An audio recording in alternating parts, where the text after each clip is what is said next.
Harga laptop nggak akan kembali normal bahkan sampai tahun 2028, Pak ya. Percaya aja dah, ini tuh gara-gara Ramageddon. Apa sih Bang Ramageddon? Kayak semuanya ngomongin Ramageddon. Terus penyebab Ramageddon tuh apa gitu? Dan apakah Ramageddon akan berakhir? Ya sebenarnya tuh udah banyak ya teman-teman tech reviewer yang bahas soal Ramageddon ini. Tapi pembahasannya menurut kami masih sebatas karena permintaan RAM tinggi buat perusahaan AI. Padahal sebenarnya lebih teknis dan lebih kompleks dari yang kita bayangin, Bre. Nah, ya udah langsung aja kita bahas, Bre. Apa itu Ramageddon? Jadi sebenarnya Ramageddon tuh plesetan dari kata Armageddon alias kiamat. Ini tuh arahnya tuh ke kiamat di dunia komponen PC, terutama memori atau RAM yang ngalamin kenaikan harga yang ugal-ugalan. Bayangin aja, Bre. Aku tuh terakhir beli RAM DDR5 32GB itu masih di harga 2 jutaan. Itu pun yang bagus ya. Dan kalau kita cek sekarang itu udah hampir 8 juta. Hampir 4 kali lipat naiknya gitu ya.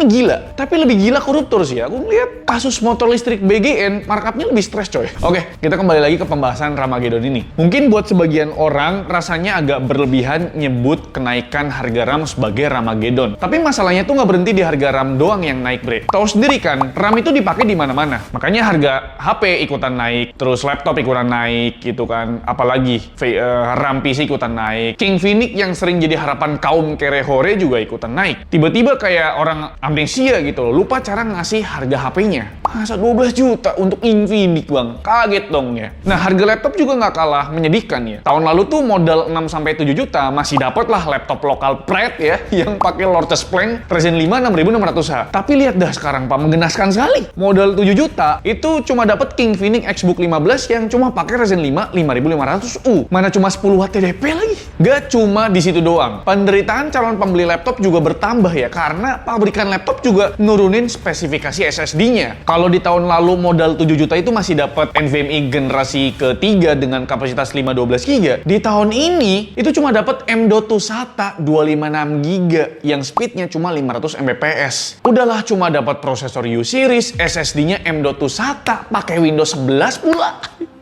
Kalau ada yang nanya, apakah Ramageddon ini cuma nyerang produk kerehore? Awalnya aku pikir juga demikian, Bre. Harusnya kan kenaikan harga RAM nggak berefek dong ke produk-produk high-end atau flagship. Soalnya secara logika, margin keuntungan produk high-end atau flagship tuh lebih gede ketimbang produk low-end atau mid-range. Tapi sayangnya logika aku tuh salah ya. Bahkan HP flagship bertahun-tahun lalu yang biasanya banyak diskon itu malah nambah mahal. Terus line up Ultrabook yang biasanya mentok-mentok di 20 jutaan, ya udah dapat bagus banget. Sekarang tuh udah pada dijual di harga 30 bahkan sampai 40 jutaan, Bre. Terus apakah beliau akan merekomendasikan MacBook lagi? Lah wong MacBook Neo aja dari 10 juta jadi 13,5 juta. Terus Mac Mini M4 yang tadinya 13 juta sekarang jadi 20 juta, ya kan? Jadi MacBook juga tetap kena efeknya, produk Apple juga kena efek Ramageddon ini. Dan yang lebih kacau lagi, gara-gara harga memori yang meroket, terjadi keretakan internal antara divisi memori dan divisi mobilenya si Samsung.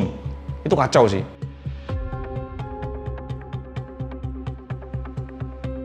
Jadi apa sih penyebabnya Ramageddon ini? Kalau menurut Anabel alias analisa gembel,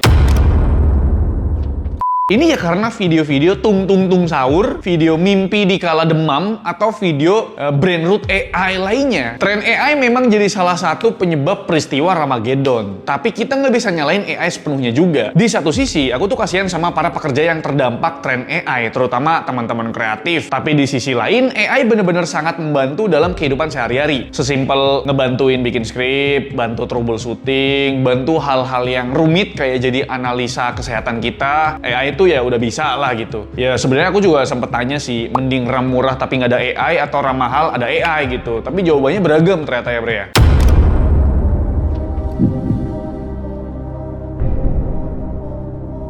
Oke, kita balik lagi ke pembahasannya. Bayangin aja, Bre, pengguna ChatGPT tahun ini tuh bertambah 125% dari tahun lalu, jadi 900 juta pengguna. Maka wajar dong ya, permintaan data center tuh melonjak. Menurut data, pembangunan data center milik Meta, Google, Microsoft, sama Amazon itu bakal digenjot terus-terusan hingga mencapai 100 gigawatt atau meningkat 2 kali lipat dari kapasitas yang ada. Maka dari itu, diperlukan sumber daya yang banyak banget, Bre, terutama komponen chip AI atau AI accelerator. Nah, AI accelerator ini butuh banget tuh sama yang namanya HBM alias High Bandwidth Memory. Masuk nih pembahasannya. Mungkin dari kalian pada tanya-tanya, kenapa harus pakai HBM bang? Kenapa nggak pakai DDR2 RAM? Gila namanya ya. Kenapa nggak bisa pakai DRAM biasa gitu loh? Oke, kita kenalan dah lebih deket ya sama HBM atau High Bandwidth Memory alias RAM-nya data center. AI accelerator itu bukan sama kayak PC desktop biasa yang kalian pakai atau yang ada di warnet-warnet, bre. Kalau di PC desktop biasa, slot RAM-nya agak berjarak tuh ya dari soket prosesor. Ini tuh bikin transfer datanya lebih lama, sedangkan chip HBM ditanamkan di silikon yang sama dengan prosesor bernama interposer, yang otomatis bisa ngurangin waktu atau latency transfer datanya. Ibarat kata kayak gini nih, analoginya tuh kalau RAM biasa yang ada di PC kalian itu adalah sebuah rumah tapak gitu loh. Sedangkan HBM itu adalah sebuah apartemen atau rumah susun yang lebih padat. Nah, buat yang penasaran berapa kapasitas tiap satu chip HBM, jadi bre, di HBM itu ada yang namanya teknologi Through Silicon Vias alias TSV yang bisa nge-stacking alias numpuk daya memori biar makin padat gitu loh, biar makin pendek proses transfer datanya. Nah, di generasi HBM4E punya Samsung sekarang itu bisa numpuk sampai 16 lapisan atau 16 layer, dan tiap die-nya atau tiap lapisan DRAM di HBM itu kapasitasnya 4 GB. Jadi total satu chip HBM4E punya Samsung bisa berkapasitas up to 64 GB.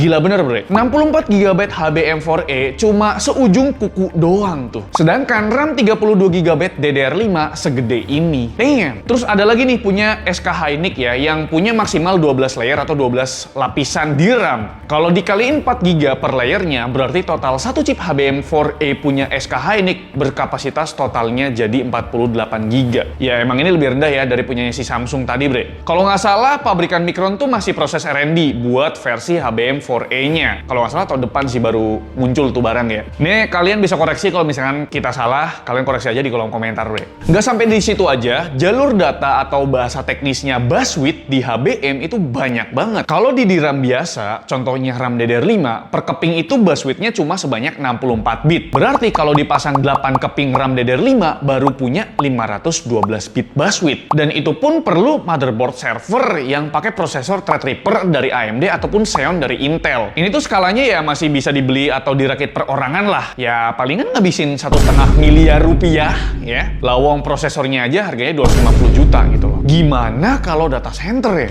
Nah, sedangkan di HBM4E ini sekarang punya 2048 I/O pins alias 2048 bit. Ini kalau kita sederhanain pakai bahasa PC Builder, satu chip HBM4E itu sama dengan 32 keping RAM DDR5. Jadi kalian bayangin aja bre, cuma butuh satu chip HBM4E buat dapetin 32 keping di RAM DDR5. Tapi kan data center nggak cuma pakai satu chip HBM4E doang ya kan? Butuh banyak banget bos ya. Itu kenapa Micron tuh nutup sub-brand krusial biar Micron tuh bisa fokus jualan HBM ke data center. Ya lagi-lagi memang cuan ya, memang duit ya. Dan sebenarnya seberapa efisien sih HBM ini? Jadi walaupun secara transfer speed sebenarnya nggak jauh beda, HBM4 itu up to 13 Gbps, sedangkan RAM DDR5 yang bisa kalian beli ada di 8000 mega transfer per second atau 8 Gbps. Dengan kombinasi jalur transfer data yang super efisien dan kapasitas besar per chip yang cuma seujung kuku tadi, bikin kemampuan total transfer data atau bandwidth dari HBM tuh bisa gede banget. Nih, kita coba hitung-hitungan bandwidth dari 8 keping DRAM DDR5 berkapasitas 8 GB dengan speed 8 Gbps. Pas kita hitung, bandwidthnya itu cuma mentok di 512 GB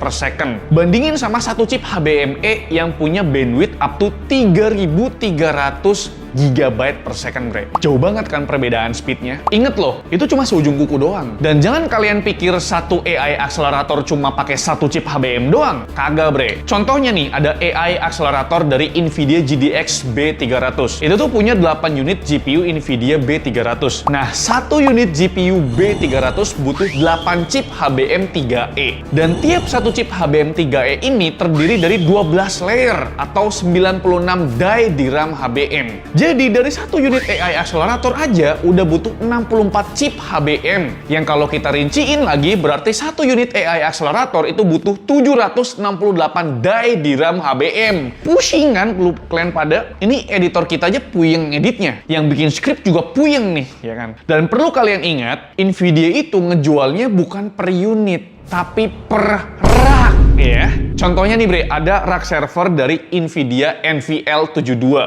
Ini ada videonya, kita tonton aja ya videonya ya, bentar ya. Aku screen record nih.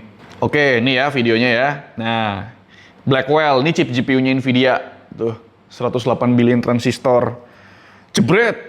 Oke, Blackwell GPU, 2 die dijadiin satu chip. Terus ini apa nih, Blackwell versus Hopper. Apa nih? Oh, ini mungkin rumahannya lah ya. Jebret. Nah, itu tuh yang ada kecil-kecil di samping-samping chip GPU itu namanya HBM, bre. High Bandwidth Memory. Itu ada berapa tuh? Ada 8 chip HBM. Yang dipakai ini HBM versi 3E ya. Itu totalnya ada 192 GB HBM 3E. Ini baru chip GPU-nya ya kan. Oke. Jebret. Oh, ada 2 chip GPU Blackwell ya. Terus dibarengin sama One Grace CPU. Oh, ini CPU-nya. Biar agak deketan, biar kenceng gitu. Jebret, dimasukin ke board GPU-nya. Oke, makin gede nih ya. Aku nggak mau ketawa sendiri sih sebenarnya. Jadilah Blackwell Super Chip. 2 chip GPU digabungin sama chip CPU jadinya super chip ya. Tuh ada 16 TB of HBM ya, 16 TB. Jebret, dimasukin ke namanya compute node. Ya, ini belum rak ini. Ini masih kayak apa sih sebutannya, kayak satu inilah ya, satu PC lah ya. 1,7 TB HBM 3E ya. Belum rak ini bro, belum rak. Nah, terus ini ada Infinity Band Super NIC. Ini aku nggak tahu ini apa sih. Ini controller kali ya, ini controller ya buat ngontrol. Namanya DPU, Powerful Infrastructure Processor. Jebret. Oh, jadi rak nih. Jadi rak, oke. Jadilah sebuah GB200 NVL72 Compute for Modern Data Center ya. Makin gede ya, dari yang tadinya chip jadi gede banget nih. Nah, terus di sini ada NVLink switch ya, buat gabungin per antar ininya. Apa sih sebutannya sih? Tray. Nah, ya, tray, lebih tepatnya tray ya. Tuh, NVLink switch system gabungin tuh per tray-nya jadi sebuah satu sistem rack ya. GB200 GB200 Compute Nodes, NVLink Switch and Spine. Nih, mau dijadiin rak nih. Oke, jebret. Nah, ini jadi rak nih, GB200 NVL72. Oke, jadi rak, oke. Quantum Infinity Band Switch. Nggak tahu dah ini. Pastinya sih nggak ada di Indonesia ya kan ini. Oke, ini tiba-tiba jadi rumah, bro. Tiba-tiba jadi rumah. Oh, Quantum X800 InfiniBand Ethernet Switch. Oh, ini untuk ininya, internetnya ya. Dan ada jalur liquid coolingnya. Tuh, ada jalurnya. Liquid coolingnya tersendiri tuh, bre. Liquid cooling for best energy efficient. Tuh ya. Jebret, jadi rumah, ada pintunya, dan jadi ruangan ya. Dan tiba-tiba jadi data center, cow. Ini banyak banget. Ini banyak banget, gila. Kalau udahlah, ini satu hari MBG juga kurang nih ya, belum cukup gitu. Oke, itu dia kita ngeriak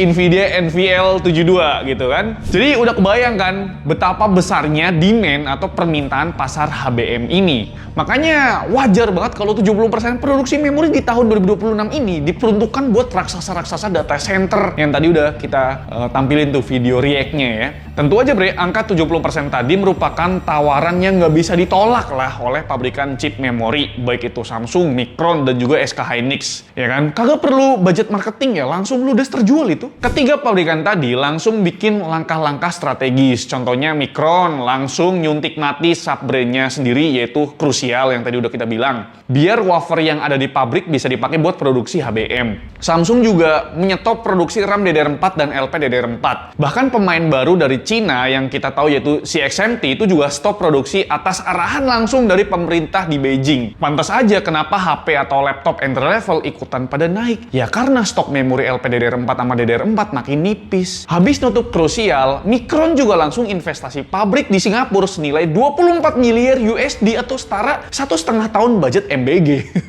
Jangan tanya ya kenapa nggak invest di Indo gitu ya. Banyak nih bos, mending invest MBG aja itu. SK Hynix dan Samsung juga nggak ketinggalan, bahkan mereka langsung digandeng oleh pemerintah Korea Selatan dengan perkiraan nilai investasi yang sangat amat besar mencapai 500 miliar USD. Kagak usah ditanya lagi itu berapa hari kali budget MBG ya. Dan jangan ditanya berapa budget R&D negara kita buat teknologi. Nah, dari tadi kita kan udah ngomongin teknisnya tuh. Emang satu chip HBM tuh berapa sih bang harganya? Janganlah ngomongin harga satu rak server Nvidia NVL72 tadi tuh, yang kita react tuh videonya. Satu chip HBM-nya dulu dah berapa nih harganya? Sebenarnya sih kagak dijual ke konsumer umum ya. Ini mah yang turun tangan atau yang beli udah kelasan negara atau perusahaan besar sekelas Google, Meta, OpenAI, dan lain sebagainya. Tapi setelah kita cari tahu, sekarang satu modul RAM DDR5 64GB itu harganya masih belasan sampai mungkin sekitar 20 juta kali ya. Nah, kalau HBM4 dengan kapasitas yang mirip yang kayak DDR5 tadi, harganya tuh bisa tembus 50 sampai 80 jutaan, bre. 64GB 50 sampai 80 jutaan tuh. Jadi bukan cuma beda dikit, tapi memang udah 3 sampai 5 kali lebih mahal daripada RAM DDR5 biasa. Kenapa sih Bang bisa semahal itu? Ya soalnya HBM4 itu bukan RAM biasa. Proses bikinnya tuh jauh lebih ribet, lebih susah lah gitu ya. Dan tingkat kegagalan produksinya itu jauh lebih tinggi. Wafernya tuh kalau rusak dia dibuang gitu loh. Ya hasilnya sebanding lah. Bandwidth HBM4 bisa berkali-kali lipat lebih tinggi ketimbang DDR5. Makanya memori ini dipakai buat GPU AI kayak Nvidia. Bukan buat PC gaming, bukan buat laptop gaming gitu ya. Jadi yang bikin mahal bukan kapasitasnya, tapi memang teknologi di baliknya si HBM4 ini, HBM4E atau HBM lainnya gitu loh. Wah, ternyata kompleks juga ya permasalahan harga Infinix naik jadi 12 juta ya. Ternyata kalau digali-gali lebih dalam akar rumputnya ya itu bro. Kenapa itel power 80 jadi 2 juta 400 tuh ada itu alasannya gitu loh. Ya begitulah kira-kira penyebab Ramageddon. Sebenarnya simple aja kalau dipikir-pikir be. Ada boom trend dari AI, permintaan chip AI buat data center melonjak. Chip AI butuh HBM, produsen memori stop produksi DRAM biasa, wafernya tuh dipakai buat produksi HBM. Stok DRAM biasa di pasar makin tipis, tapi permintaan pasar tetap meningkat, otomatis hukum pasar bekerja. Nah, sekarang kita masuk ke bab terakhir ya. Apakah Ramageddon akan berakhir? Sebenarnya kenaikan harga DRAM bukanlah kejadian yang baru, bre. Di masa lalu tuh setidaknya ada 3 kejadian lah. Bahkan ada kejadian seru ketika tahun 2010, di mana Micron tuh sempet jadi pahlawan dunia semikonduktor karena nyepuin 9 pabrikan chip terkait kartelisasi harga chip. Terus kejadian yang mirip juga terjadi di pasca COVID ya. Bedanya yang naik ugal-ugalan tuh harga VGA karena tren mining kala itu tuh yang akhirnya mereda karena kebijaksanaan dari Jensen Huang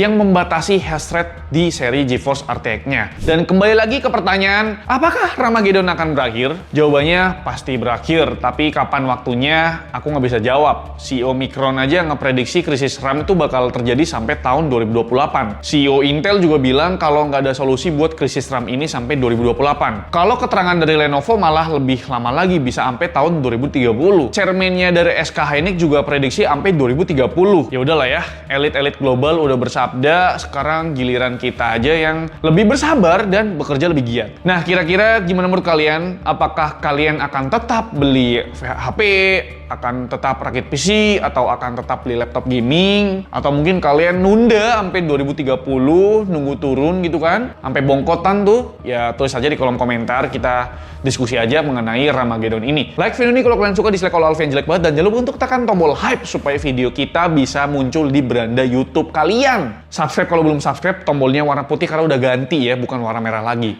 Selfie and Slakos di channel ini mengucapkan terima kasih, sampai jumpa di video selanjutnya. Bye bye.